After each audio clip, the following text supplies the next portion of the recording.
The woman in the crimson suit stepped out of her sleek black SUV like she owned the sky itself. She glanced once at the weathered wooden hangar standing beside the runway, laughed, and shook her head. "People still run businesses from places like this," she said loud enough for everyone nearby to hear. Her assistants chuckled. Mechanics paused their work. Pilots exchanged uncomfortable looks. Standing in front of the faded hangar doors was a man wearing oil-stained jeans, a gray t-shirt, and work boots. His hands were covered in grease, and his face showed years of working beneath aircraft instead of behind a desk. He didn't answer her insult. He simply smiled. "Morning," he said. "Welcome to Hollow Creek Aviation." She barely looked at him. "I'm here to buy this property," she replied. "Whoever owns this place can save us both some time." The mechanic quietly wiped his hands on a rag. "I own it." She laughed. And that single laugh would become the biggest mistake of her career. Most people driving past Hollow Creek Municipal Airport assumed the tiny hangar had been forgotten decades ago. The paint had faded. The roof had been patched more times than anyone could count. Inside, however, every wrench had its place. Every tool was spotless. Every airplane that entered left safer than when it arrived. Its owner, Ethan Walker, believed appearances mattered far less than integrity. His father had built the hangar after returning from military service nearly 40 years earlier. Growing up, Ethan learned 3 simple rules.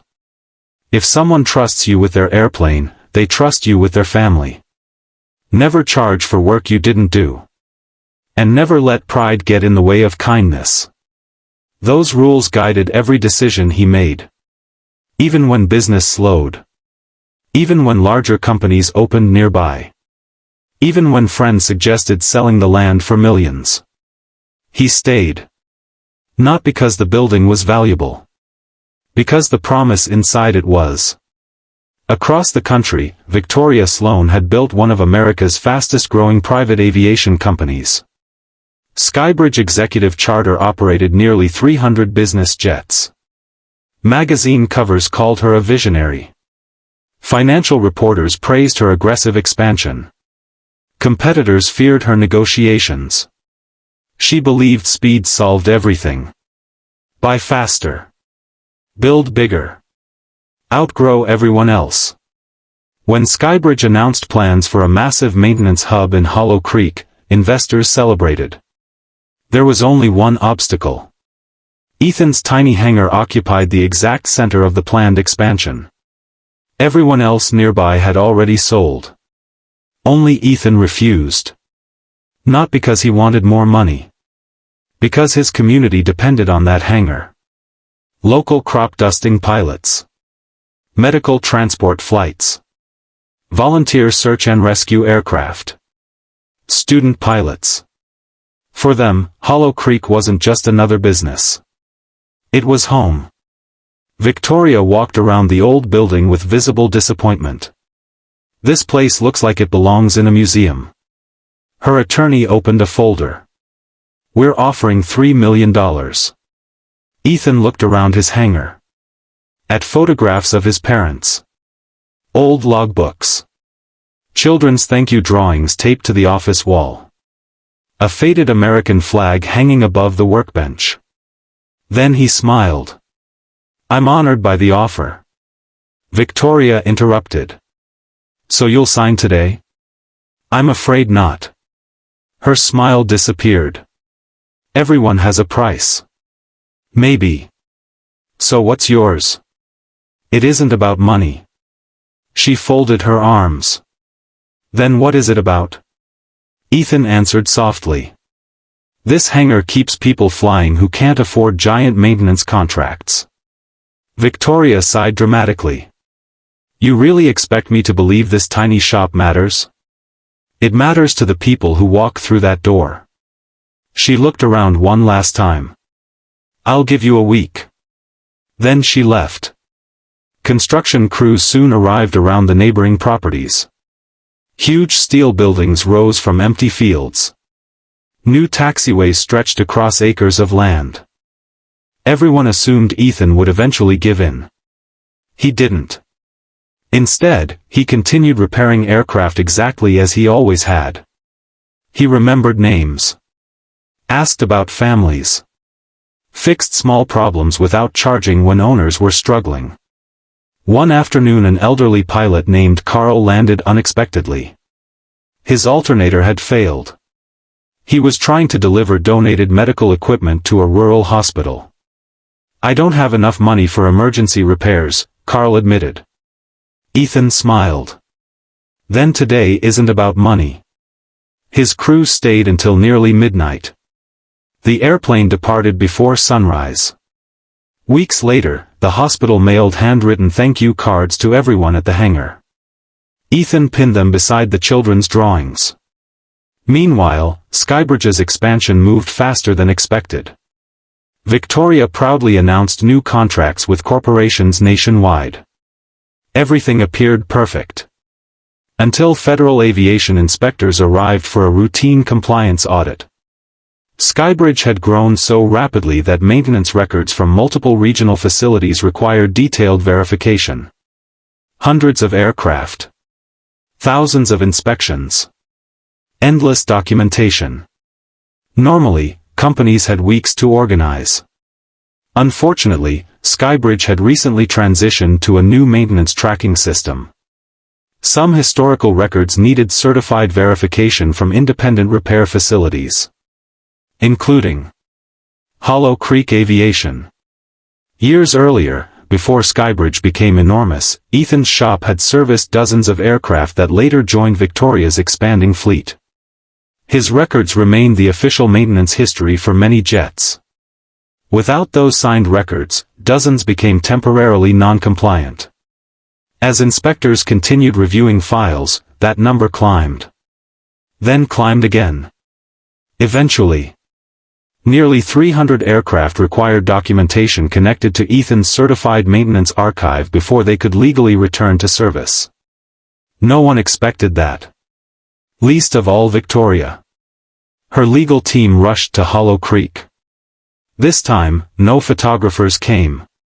No television interviews. No expensive SUV caravans. Just nervous executives carrying folders. Victoria herself arrived the following morning. The same old hangar stood exactly where she'd mocked it. The same faded paint. The same patched roof. The same mechanic. Except now, she wasn't the one holding power. "Ethan," she began carefully. "I owe you an apology." He looked up from rebuilding an aircraft engine. "What happened?" "We need your archived maintenance certifications." He nodded. "I figured. Our entire fleet is waiting." "I understand." She hesitated. "I know I wasn't respectful." He simply listened. "I judged your hangar before I understood what happened inside it." Silence filled the room. Finally Ethan spoke. "I accept your apology." Relief washed across her face. "Thank you." Then he added something unexpected. "I'll help." Victoria blinked. "Just like that? You need accurate records." "Yes." "Then that's what we'll do." She looked genuinely confused. "After everything I said?" Ethan smiled. "My father used to tell me something." She waited. Never confuse someone's worst moment with who they could become. For the next several days, Hollow Creek Aviation became one of the busiest places in the state. Boxes of handwritten maintenance logs filled the office. Old backup drives. Inspection photographs. Certification stamps. Archived engineering notes. Ethan's small team worked beside Skybridge employees from sunrise until late evening. No shouting. No blame. Only cooperation. When exhausted executives skipped meals, Ethan's neighbors brought homemade casseroles. Local restaurants donated coffee.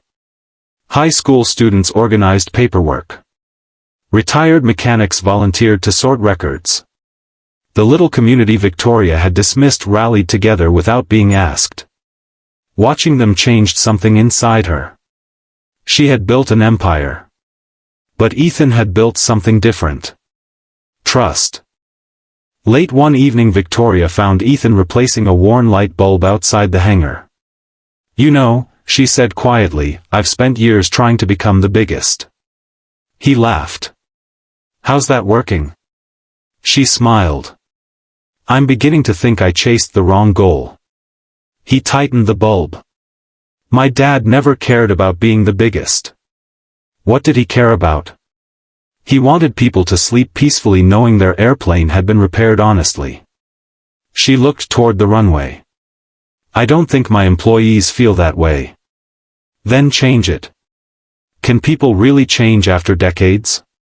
They change every day. The documentation was finally completed.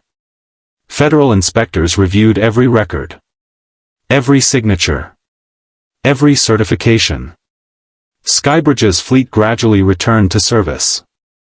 Not because Ethan bent rules. Not because anyone received special treatment. But because careful record-keeping, honesty, and cooperation solved the problem the right way. Before leaving, Victoria asked one final question. "What do I owe you?" Ethan handed her an invoice. She stared. This can't be right. It covered only the actual labor hours required. No emergency fees. No penalties. No opportunity pricing. You could have charged 10 times this. I could have. So why didn't you? Fair is fair. Several months later, reporters returned to Hollow Creek expecting another corporate acquisition story. Instead they found something entirely different. Skybridge had cancelled plans to demolish the old hangar. Rather than replacing it, they redesigned the expansion around it. Victoria stood beside Ethan during the announcement. "This hangar reminds us," she said, "that excellence isn't measured by the size of a building." She paused. "It's measured by the character of the people inside." The audience applauded. Then she announced something no one expected.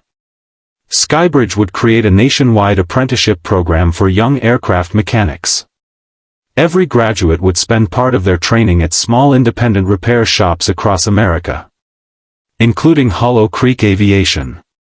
"We've spent years learning how to grow larger," Victoria admitted. "It's time we learn how to grow wiser." Over the next few years, dozens of young mechanics passed through Ethan's hangar. They learned torque specifications. Engine diagnostics. Safety inspections. But they also learned lessons no manual could teach. Remember customers' names. Respect every coworker. Clean your tools before going home. Never rush work that protects lives.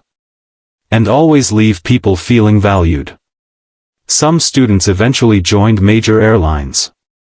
Others opened shops of their own. Many returned just to say thank you. The old hangar became known less for airplanes. And more for the people it shaped. One autumn afternoon, Ethan noticed a familiar luxury SUV pulling into the parking lot. Victoria climbed out carrying no assistants. No photographers. Just 2 cups of coffee. "I thought you might have time for a break." He smiled. "I always have time for coffee." They sat outside watching airplanes take off. "You know," she laughed, "I still remember the first thing I ever said here." "So do I. I wish I could erase it." "You can't." "I know. But maybe that's okay." He nodded. "If we'd started differently, we might never have ended up here." They watched a student pilot lift gently into the evening sky. Neither spoke for a while. Sometimes silence says enough. People often believe kindness is weakness. That fairness costs too much. That humility slows success. But life has a remarkable way of proving the opposite. The smallest workshop can hold the greatest wisdom. The quietest person can carry the strongest influence. And sometimes the signature that changes everything isn't written by the most powerful executive in the room. It's written by the person who spent years doing the right thing when no one was watching. Because respect isn't earned by impressive buildings. It isn't measured by expensive airplanes. And it certainly isn't determined by appearances. It's earned one honest choice at a time. If this story leaves you with one thought, let it be this. Never underestimate people because their success looks different from yours. The world remembers accomplishments. But hearts remember kindness. And in the end, kindness has a way of keeping far more than airplanes in the air.